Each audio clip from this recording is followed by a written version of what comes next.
جامعة بوردو 88.1 Campus Bordeaux 88.1.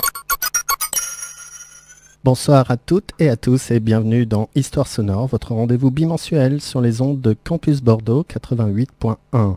Je suis Christophe Salzac et j'ai le plaisir de recevoir ce soir la violoniste baroque Prune Béchot qui est venue accompagnée de son complice Adrien Bardi-Bienenstock, tous deux membres du trio Urs Graf Consort et que l'on retrouve tout de suite après ça.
Machine numéro 2 du groupe Urs Graf Consort, dont mes deux invités de ce soir sont membres fondateurs. J'ai nommé mademoiselle Prune Béchot et monsieur Adrien Bardi-Bienenstock. Bonsoir à vous deux. Bonsoir. Et bienvenue sur Campus Bordeaux. Prune, tu es née en 1987. C'est ça. Je crois. Et tu as commencé à pratiquer le violon très jeune, dès l'âge de 6 ans. Oui, j'ai commencé par une formation classique. J'ai fait le cursus du conservatoire en violon classique et ensuite donc j'ai continué à Paris lorsque je suis allée faire mes études à Paris en me spécialisant peu à peu vers le répertoire baroque en abordant ce répertoire qui m'a touchée et donc petit à petit j'ai eu envie de développer un petit peu plus particulièrement ce répertoire et donc aussi à essayer ce que ça donne sur violon baroque. Et qu'est-ce qui t'a poussé si jeune à pratiquer le violon? Pourquoi le violon? Pourquoi pas le piano ou la guitare? Je sais pas très bien, mais je pense pas qu'il y ait des raisons singulières autres que aller voir les cours qui se passaient à l'école de musique locale et être attiré par une pédagogie particulière qui était celle de mon professeur à ce moment-là, donc Bernard Guidi, et puis Paul Ferbos qui m'a aussi beaucoup épaulé et qui m'a beaucoup accompagné dans mon intérêt pour la musique baroque notamment et la musique d'ensemble. Ok, et outre la musique, il y a eu le théâtre également. Oui. Visiblement, tu en as fait pendant de longues années. Oui, j'ai fait du théâtre, effectivement. Peut-être qu'il y a des parentés qu'on pourrait voir aujourd'hui avec notre groupe Urs Graf Consort. Qui a aussi une dimension un peu théâtrale, mais on aura l'occasion d'en reparler. Voilà, ouais, tout à fait. Mais le théâtre, ça s'est arrêté juste à l'adolescence ou t'as continué un petit peu? J'ai continué sous diverses formes, mais la musique, c'est aussi une forme de théâtre un petit peu. Ça me paraît lié tout ça. Donc, ok. Alors, en 2010 apparaît Similation, alors qui est, selon tes dires, pas tellement le nom de la composition elle-même, mais plutôt du principe du jeu. Oui. Donc, de ton archer face au violon. Oui, en fait, c'est notamment avec Adrien ici présent qu'on a développé en fait à un certain moment des modes de jeu qui n'étaient pas basés sur des partitions, sur des notations musicales qui comprennent juste rythme, mélodie, harmonie et des indications de jeu, mais qui étaient plutôt basées sur des actions très simples qu'on essayait de faire à plusieurs et qui permettaient de développer des formes musicales autres que le déroulement temporel narratif qui est souvent en fait celui des musiques notées. Et donc on a commencé à développer des modes de jeu comme celui-ci, Similation. Parce qu'avec Prune, on s'est rencontrés donc tous les deux plus autour des choses comme de la performance. Moi, j'avais traîné pas mal en théâtre du côté des laboratoires d'Aubervilliers à Paris, où il y avait un un truc qui s'appelait la méthode W que faisait Joris Lacoste à ce moment-là, et qui était une systématisation des actions des acteurs, mais à la fois comme quelque chose qui permettait de produire des pièces et en même temps de servir d'entraînement. Et donc on a essayé de développer des choses un peu comme ça. Et c'est de votre rencontre à tous les deux qu'est née cette forme de composition. Et l'assimilation, c'est ça, c'est de cette rencontre. Et pour dire simplement, c'est une chose très simple. Donc c'est l'exemple le plus simple de ces jeux qui est la seule règle, c'est de faire exactement la même chose que l'autre. Après un top départ, on fait la première chose qui nous vient et ensuite on doit faire strictement la même chose que fait l'autre, sans jamais diriger, en évitant toujours de diriger. Et donc c'est de jouer sur des principes d'inertie, où à la fois ça peut fonctionner comme parodie de la musique improvisée ou des formes de musique répétitive américaine ou des choses comme ça, ou tout en même temps que ça peut juste être un travail de l'écoute. Ok. Voilà. Ok, ben on écoute tout de suite. Ouais. Simulation.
Vous écoutez Histoire sonore consacrée ce soir à la violoniste Prune Béchaud qui est présente dans les studios aux côtés d'Adrien Bardi-Bienstock.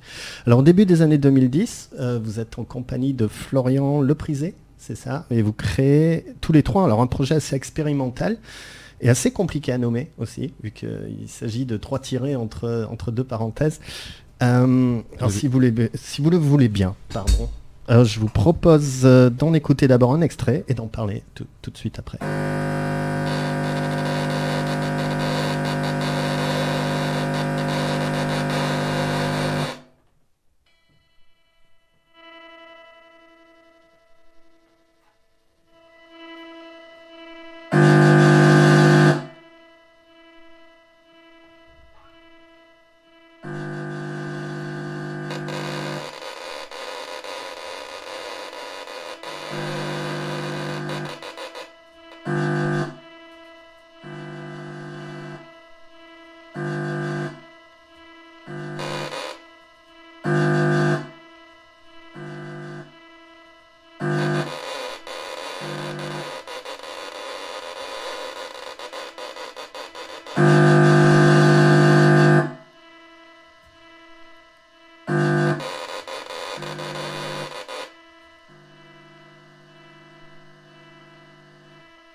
Voilà, alors ce nom, comment vous l'appeliez, ce projet?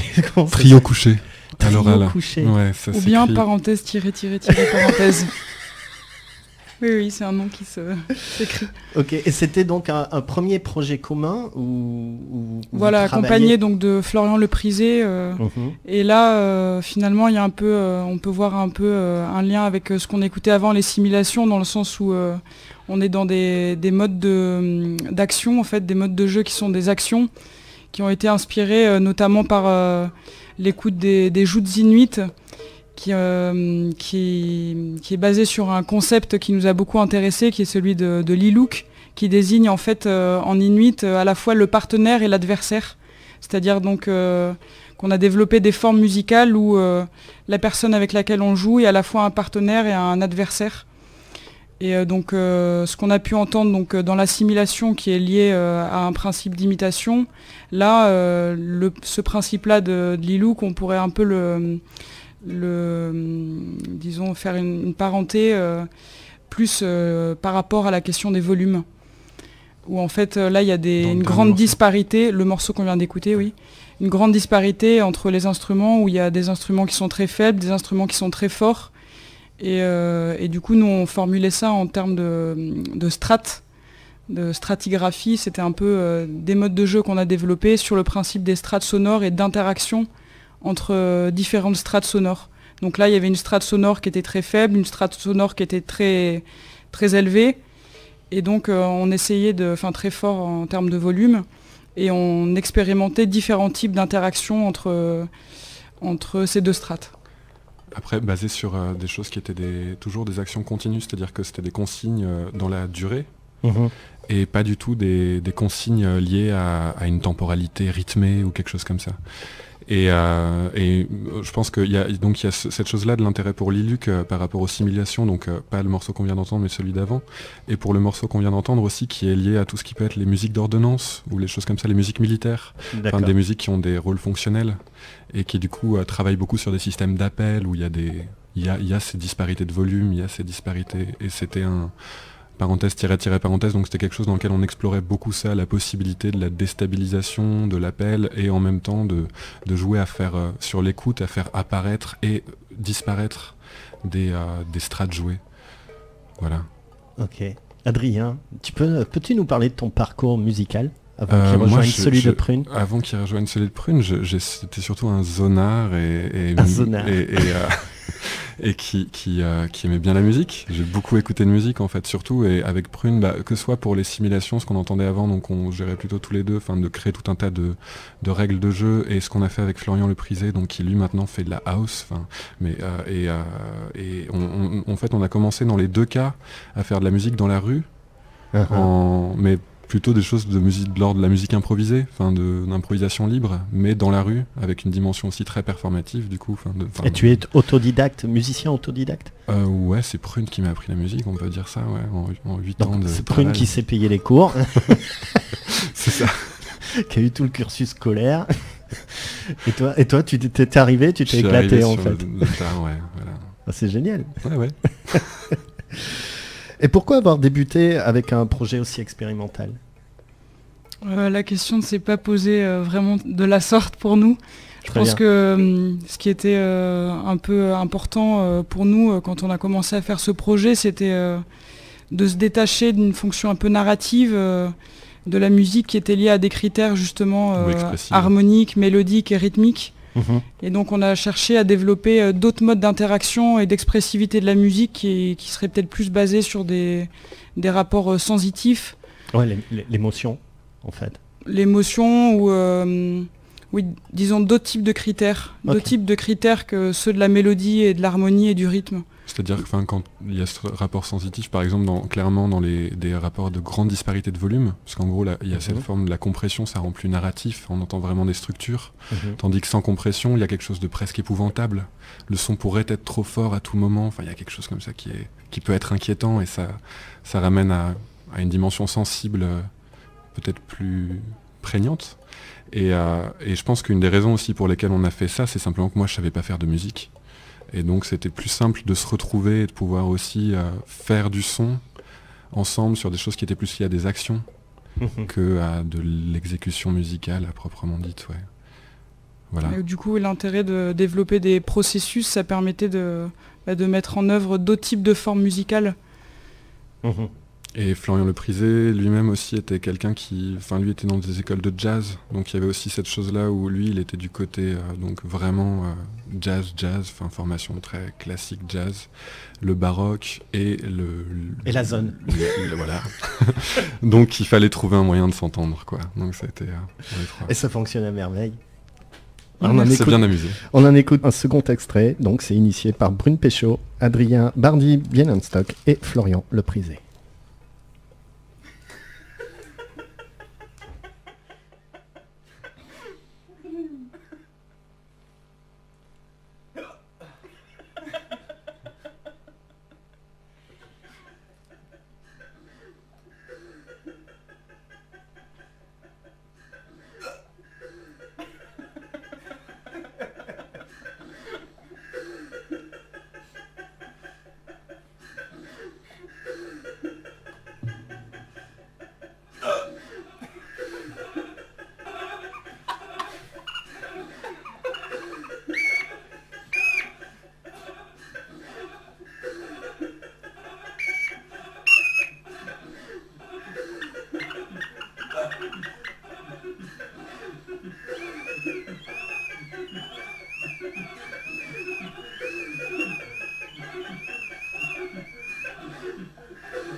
Pour les retardataires, je suis toujours en compagnie de Brune Péchaud pour une émission spécialement consacrée à son parcours musical et elle est accompagnée également de son fidèle complice Adrien Bardi-Bienenstock et nous allons à présent parler de Berlin, Brune, où tu as visiblement proposé 2 projets pour la galerie d'art sonore Oranrohr. Oui, 3 même. 3 même, donc ok, moi j'en ai vu que 2. Mais... Oui, et donc le premier c'était en 2011 et que tu as enregistré dans les rues de Bergerac. Tout à fait. Je crois. Tout à fait, oui. C'était un projet avec la pluie. Tout à fait. Qui était basé sur un principe assez simple. Je disposais donc des objets sonnants, des caisses de résonance donc sous les gouttières, à des endroits stratégiques permettant donc de faire sonner un peu les parties défaillantes des gouttières de Bergerac. Et donc je faisais ça sur l'échelle de rue entière. Donc ça créait des polyphonies rythmiques. C'était entre la performance et l'art sonore et je sais pas comment il faudrait dire, quelque chose comme ça. Ouais, de l'art sonore. Voilà. Ce qu'on appelle du field recording, un petit voilà, peu, c'est mais ça. en plus naturel. Mm. Et donc le second projet, ou le troisième, alors donc je sais pas, tu vas me dire, s'appelait lui Guide des ramages humanoïdes. Oui. Donc c'était le deuxième ou le troisième? C'était le deuxième. C'était le second. Oui, c'était le deuxième et... Oui, alors celui-là, tu le décris sur ta page Bandcamp comme des chants d'oiseaux humanoïdes regroupés scientifiquement dans un guide des bavardages et branchages.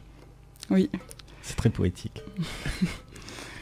Oui, j'habite dans une petite maison près d'une rivière où il y a beaucoup d'oiseaux, donc je pense que ça a été assez influent sur mon travail, pas seulement en field recording, mais aussi pour travailler des différents types de formes et de timbres et de recherche harmonique, etc. Je pourrais aussi parler des crapauds et des grenouilles ou des orthoptères. Et là, cette année-là, j'avais fait un travail sur les oiseaux où j'avais donc développé des formes de transcription de chants d'oiseaux qui n'étaient pas basés, comme l'avait fait Olivier Messiaen, sur donc la notation musicale, parce qu'il me semblait que justement ces critères-là, ils n'étaient pas forcément pertinents. Enfin, en tout cas...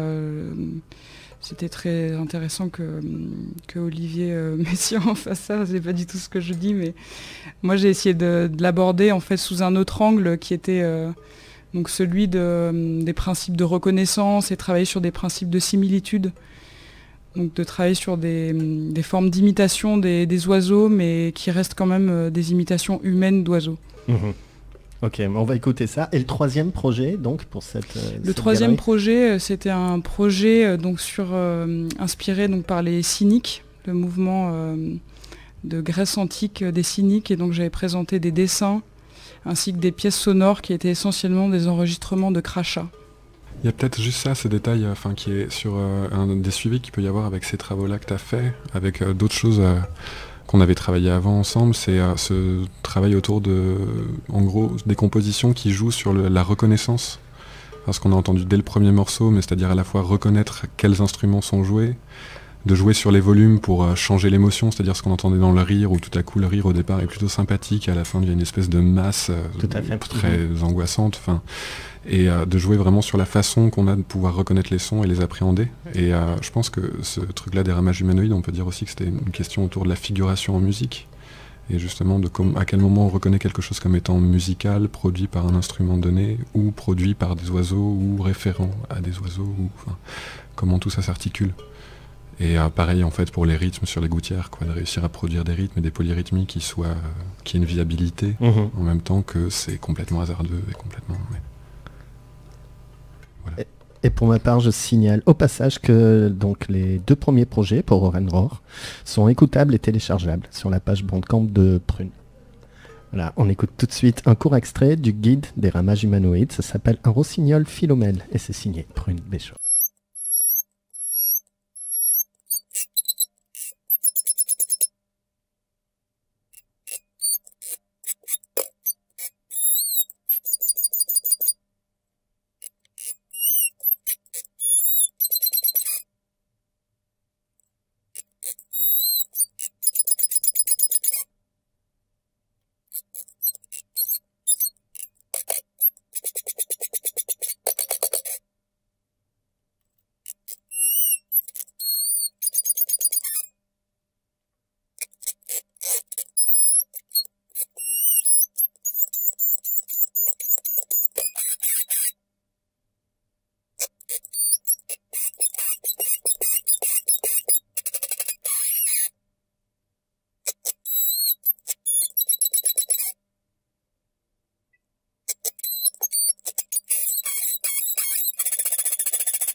Prune Béchot à l'instant sur Campus Bordeaux, ici présent dans le studio aux côtés d'Adrien Bardi Bienenstock. On va parler à présent d'un autre projet aussi particulier que fascinant qui s'appelle Tripes et Poils. On en écoute un court extrait et on en parle tout de suite après.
quelle a été la genèse de Tripes et Poils? Une volonté de me confronter un peu à la mécanique de mon instrument et du coup d'essayer de me confronter un peu à des rapports physiques et comprendre comment mécaniquement je pouvais développer des formes mélodiques et harmoniques qui n'étaient pas basées sur le travail donc de la main gauche sur le manche avec les doigts, mais aussi de voir et de constater que en fait avec mon travail d'archer, donc à la main droite, je pouvais développer énormément de choses. Et donc c'est vraiment une recherche instrumentale à la base. Et comment t'es venue cette idée? C'est en travaillant, c'est... Non, je pense que c'était vraiment...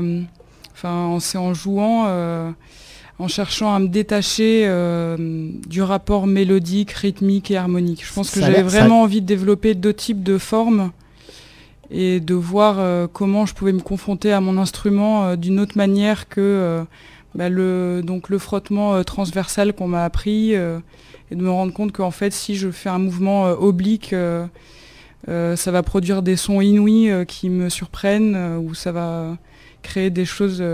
Ça a l'air très important pour toi de te détacher de la musique traditionnelle en fait. En même temps, j'ai un héritage très très important de ça. Dans le sens où j'écoute beaucoup de musique aussi écrite, j'en joue pour travailler, j'ai fait un mémoire sur Jean-Sébastien Bach, ça reste quelque chose de très important, c'est pas quelque chose que je rejette, mais il y a une volonté d'exploration, je pense, qui est à l'origine plus récréative, en fait, peut-être, au départ. Non, il n'y a pas d'hierarchie entre ces deux choses. Pour moi, ça ne s'exclut pas du tout. Et d'ailleurs, c'est déjà arrivé qu'on me parle de Bach en entendant ma musique ou donc ce projet-là, Tripes et Poils. Donc je pense que c'est pas du tout, ça s'oppose pas du tout. Très bien. Il y a un moment où tu as eu cet acte un peu fort d'arrêter la musique baroque. Aussi. Non, j'ai jamais vraiment arrêté. Okay. J'ai toujours. Il y a un moment où j'ai arrêté de faire des concerts. Ouais. Un moment où j'ai arrêté de faire des concerts, où j'ai fait de la musique écrite seulement pour moi, pour travailler, pour m'exercer. Mais où c'est vrai que. Et pourquoi ça t'envie d'arrêter de faire des concerts? Je pense que c'est parce que j'avais envie de me confronter d'une autre manière à mon instrument. J'arrive pas à le formuler autrement. Je pense que c'est vraiment ça. J'avais besoin d'être dans un rapport peut-être plus physique à mon instrument. Je pourrais d'ailleurs citer l'article qu'a écrit Mathieu Provençal, qui a écrit donc sur ce projet, la Tripes et Poils. Et donc son article s'appelle Le violon physique. Et je pense que c'est ça aussi qu'il a pu capter en écrivant Le violon physique, c'est cette confrontation-là à la mécanique de l'instrument et d'explorer un peu la mécanique de l'instrument et de vraiment dans des rapports physiques, acoustiques à l'instrument. Après, il y a eu aussi beaucoup de personnes influentes qui ont cette approche-là mécanique de l'instrument. Je pense que Jean-Luc Guillonnet, son approche de l'orgue, elle a pu m'influencer, ou plus, disons, Polly Bradfield dans le champ de la musique plus improvisée, ça a été aussi une révélation parce qu'elle explore aussi le travail de l'archer de la même manière. Donc il y a aussi beaucoup d'influences extérieures qui ont fait que j'ai eu envie d'explorer d'autres manières de jouer du violon. Et peut-on considérer ce projet comme ton premier album solo? Ou pas vraiment? Si, on peut dire ça, oui. Ouais. Si, on peut dire ça, et je peux préciser que ça a été enregistré par François Dumaux. Donc je le remercie pour... Dont on va reparler après. Tout à fait. Bon, on va écouter un second extrait de Tripes et Poils. Donc c'est Mademoiselle Prune Béchot sur Campus Bordeaux.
Alors sur Triple Étoile, tu en parlais juste avant, le musicien électronique François Dumont avait enregistré une partie des prises et tu as plus amplement collaboré avec lui par la suite.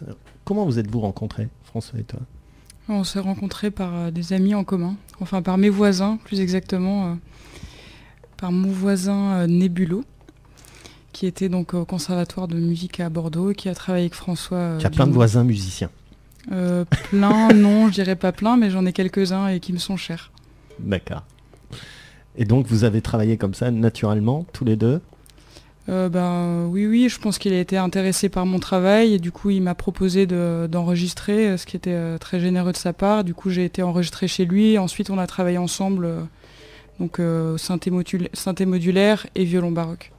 Ok, on écoute un extrait de l'une de vos collaborations et ça s'appelle Fourmilière.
Prune acceptait une piste nommée 3 titres qui a été édité sur un CDR des Bordelais de Stéréotape.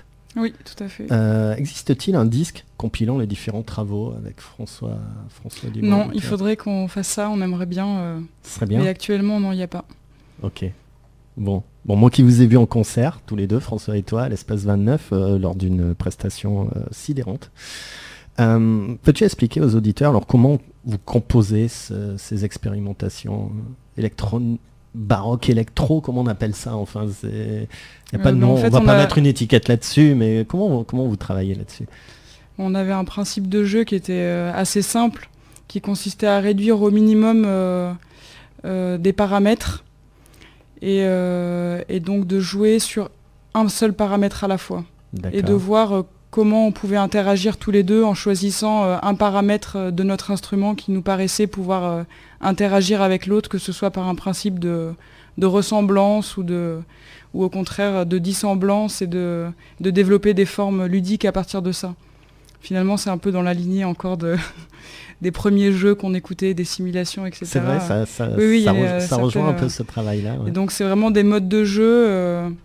D'ailleurs, les premières pièces que je faisais en solo, je les intitulais pièces paramétriques parce que très simplement, c'était un paramètre qui était traité à chaque fois. Donc vraiment des formes un peu minimales et de voir comment à plusieurs on peut développer de manière maximale ces formes minimales, quelque chose comme ça. Donc des modes de jeu précis. D'accord, on va écouter un morceau que j'adore qui s'appelle Masque et qui est donc l'un des 3 titres de la piste éponyme éditée en 2015 chez Stéréotape. Prune Béchot et François Dumont sur Campus Bordeaux.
Vous écoutez Histoire Sonore et je suis toujours en compagnie de Prune Béchot et d'Adrien Bardy-Benyanstock pour une émission intégralement consacrée à leur univers musical. Alors Prune, en 2014 et 2015, tu t'es également consacré à un passionnant projet baptisé Tuquetterie.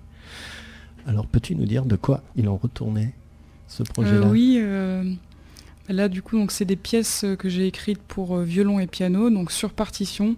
Et je pense que c'était une manière de me confronter un petit peu à justement ces critères-là dont on a parlé un peu depuis le début de l'émission, qui étaient un peu des points de focalisation dans mon rapport à la musique, donc la mélodie, l'harmonie et le rythme. Donc là c'était un peu une manière de m'y confronter et de voir avec cette formation très standard violon-piano, donc à laquelle je me suis exercée depuis toute petite, comment je pouvais m'y retrouver. Oui, parce que tu ne joues pas que du violon, tu joues également du piano.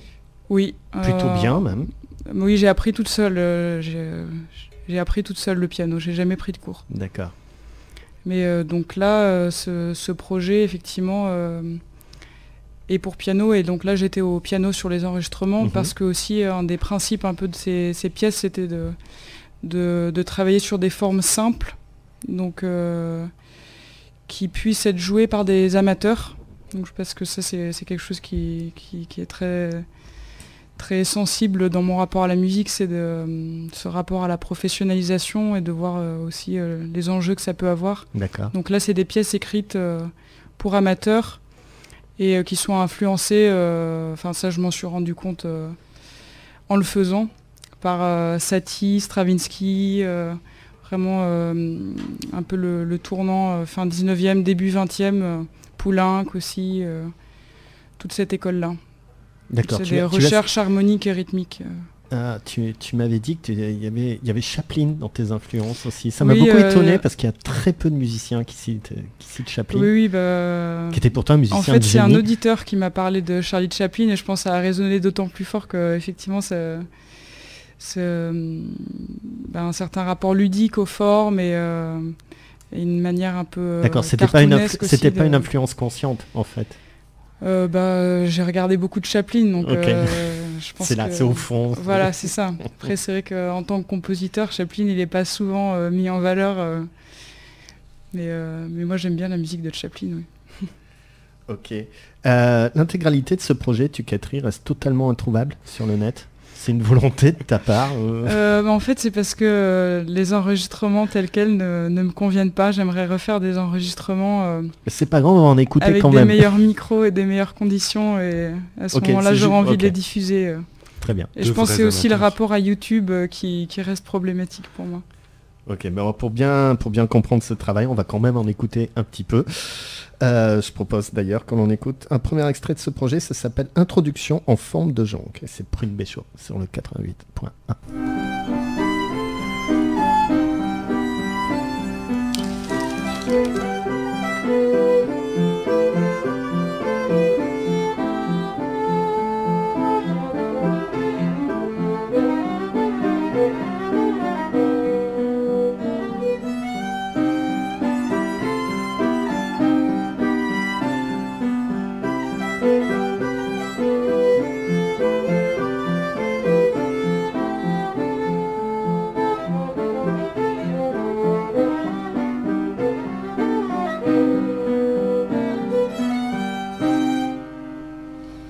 Non mais il faut absolument que hop là, pardon, il faut absolument que tu enregistres ça, pardon. Non, c'est assez fabuleux comme musique. Et même l'extrait qu'il y a sur YouTube, je le trouve magique. Oui, j'aimerais bien les enregistrer aussi pour de bon. Mais ça se fera, je n'en doute pas. On va en écouter un nouvel extrait, donc Les Tuquetteries de Prune Béchot, et ça s'appelle cette fois Le duel de la top et de la boule de pétanque. Alors c'est sûrement tiré de faits réels. Survenu dans la campagne d'Ordonnaise. Tout à fait. J'ai présumé ça. On l'écoute tout de suite.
Prune Béchot à l'instant sur le 88.1 et on enchaîne tout de suite avec un extrait de l'album Vivere du trio Urs Graf Consort dont Prune et Adrien ici présents sont les membres fondateurs. Ça s'appelle Chanson banale et ça dure une trentaine de secondes.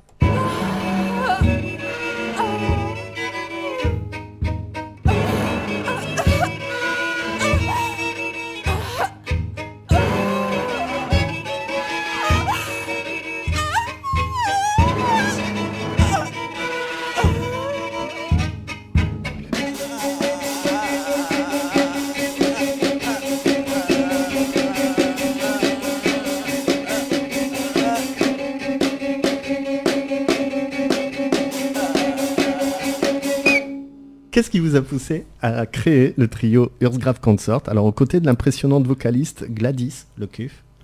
Au départ, il y avait un travail donc, qui était celui de Prune au violon, et il avait été question que j'essaye de la rejoindre, et toujours dans des jeux plus d'imitation, dans des jeux où en tout cas on pouvait s'imiter du point de vue des timbres, et donc je me suis mis à jouer de la grosse caisse avec un archet. D'accord. Et on avait C'est ce qu'on entendait, le duo qu'on entendait au tout début. Le premier morceau qui est passé, ouais. Et on avait donc un duo qu'on avait monté avec lequel on a fait 2 concerts, je crois, mais ça a été assez court et assez rapidement on a eu envie de pouvoir enrichir ça d'une voix. Donc on a demandé à Gladys, qui était une amie historienne de l'art, qui n'est pas du tout chanteuse, mais qu'on connaissait pour avoir des capacités vocales assez hallucinantes. Hallucinantes, ouais. Et de venir et puis de travailler sur ces jeux, de se retrouver donc dans des timbres similaires, de se distinguer, de s'opposer, etc. Et doucement, on a eu envie aussi d'y introduire de plus en plus de rythmes, de plus en plus, mais de façon très simple, vraiment sur des rythmes qui étaient presque en 1-1, et bricoler des petits morceaux autour de ça. Donc ça a commencé comme ça, et puis petit à petit, étant donné que Gladys était historienne de l'art, on s'est retrouvé un peu embêté à être tout seul sans elle. Et donc on s'est mis à faire aussi de la chanson, parce que c'est ce qu'il y a de plus simple à faire quand on est deux et qu'on n'a rien d'autre à faire, peut-être, plutôt que la musique improvisée qui se met en public, peut-être. Voilà. Oui, et du coup, on a commencé à s'interroger sur la question des connotations et des styles, et du coup d'essayer de développer des formes qui n'opposeraient pas forcément les styles, mais de voir plutôt à la jonction des styles comment ça peut se passer. Et donc de voir comment est-ce qu'il est possible de faire de la chanson avec un violon et donc cet instrument-là que tu décrivais via la troue et violon. Donc en sortant par exemple de l'instrumentarium, comment est-ce que c'est possible de faire une chanson avec ça? Donc c'est vraiment des expérimentations sur aussi les questions de style et oui, parce qu'il n'y a, a pas de style défini chez Urs Graf Consort. Enfin, pas du tout. Ou plusieurs définis. Ouais, il y a un panel des jonctions de styles. Il y a un panel d'influences en fait. Enfin moi la première fois que je vous ai vu en concert, j'ai pensé un peu à un Paolo Conte sous acide et en vacances à Paolo Tahiti Conte, Battisti, du yodel suisse, Tahiti, de la musique sinaoui. Et qui rencontre plein d'Italiens. Non, franchement, chers auditeurs, je vous conseille si Urs Graf Consort passe par chez vous. Courez les voir, c'est génial, c'est vraiment un superbe spectacle. Qui est passé de trio à quatuor, il y a un batteur maintenant. Il y a un batteur en plus. Samuel Burjade. Oui. Qui spécialise des percussions sénégalaises. Waouh. Oh, mais moi je veux voir ça. Adrien, dans ta vie de tous les jours, tu soliloques souvent ou tu réserves uniquement cela pour la scène? Non, assez souvent, je pense, ouais. Je réserve, je sais pas, je pose beaucoup de temps chez moi à regarder mes bouquins et puis à essayer de sortir de temps en temps, parler avec des gens, voilà, une vie assez normale, simple, de quelqu'un qui est majoritairement au chômage. Et sinon zone un jour, zone toujours, c'est ce que tu veux dire. Et sinon la musique avec Prune, ouais. Pour l'instant, l'idée ça serait d'élargir. On écoute un extrait donc, de ce sublime album qui est Vivere et où tu t'adonnes à l'expression de ton excellent talent de conteur, Adrien. Alors ça s'appelle Mouton et c'est sur Campus Bordeaux.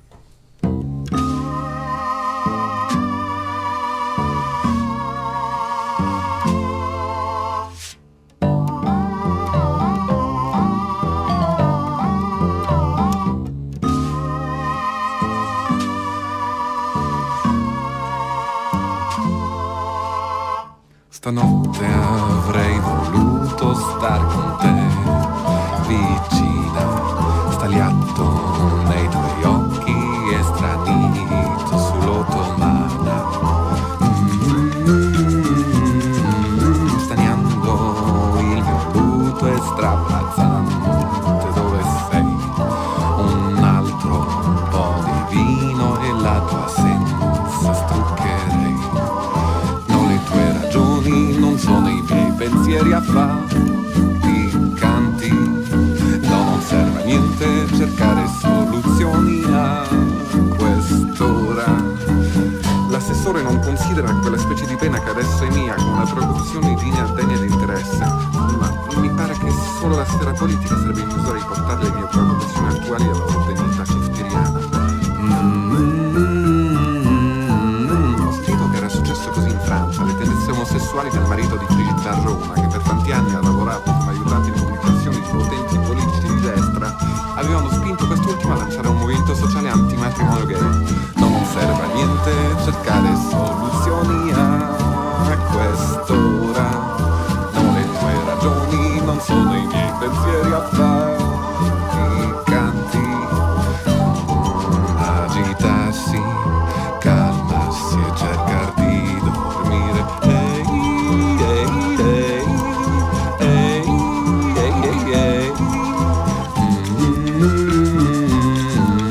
Non agitarsi, calmarsi e cercar di dormire.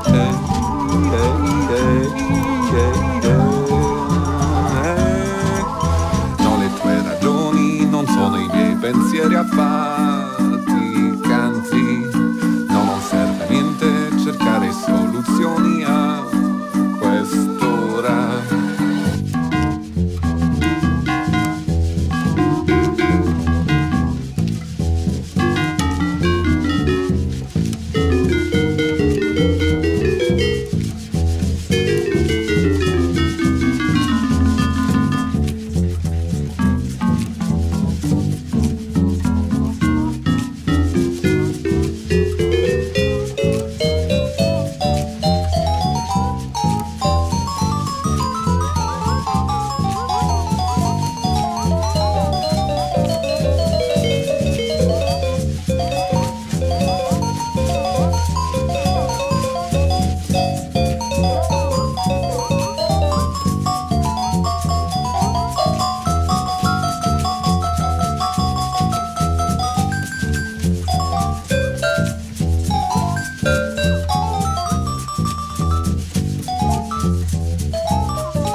pensieri affannicanti. No, non serve a niente cercare soluzioni a quest'ora.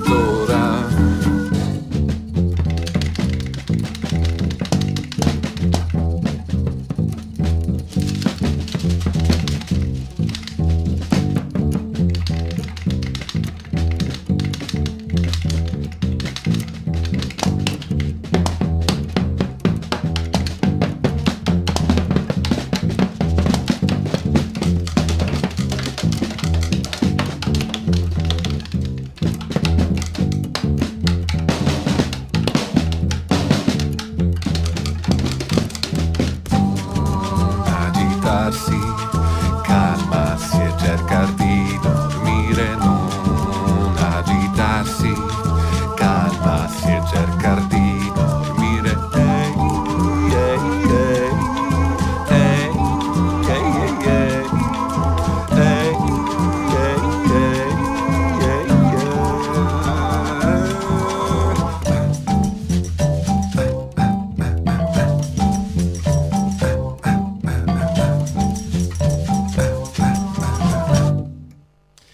Urs Graf Consort à l'instant. Et vu qu'il y a un quatrième membre donc, qui s'est joint avec vous, il y a bientôt des concerts, sûrement.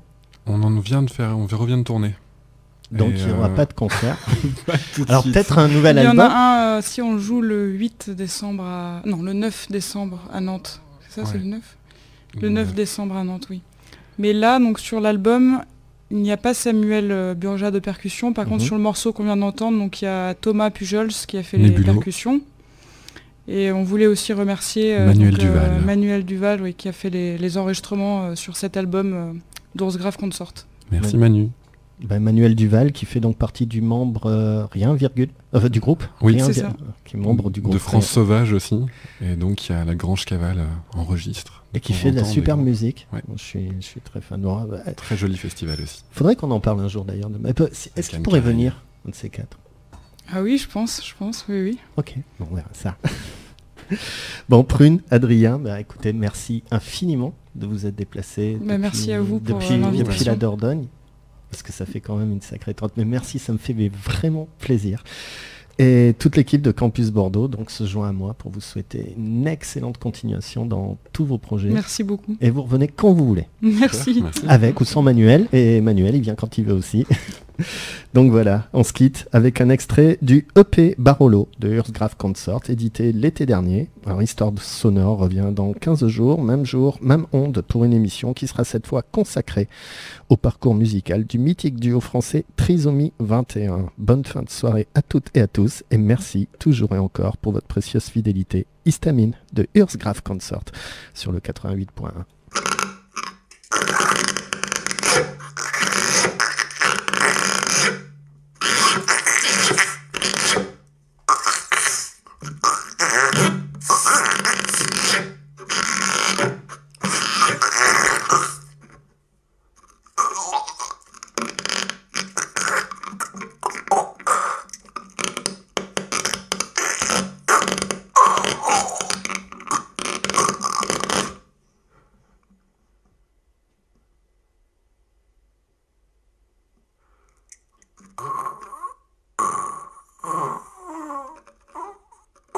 Ah.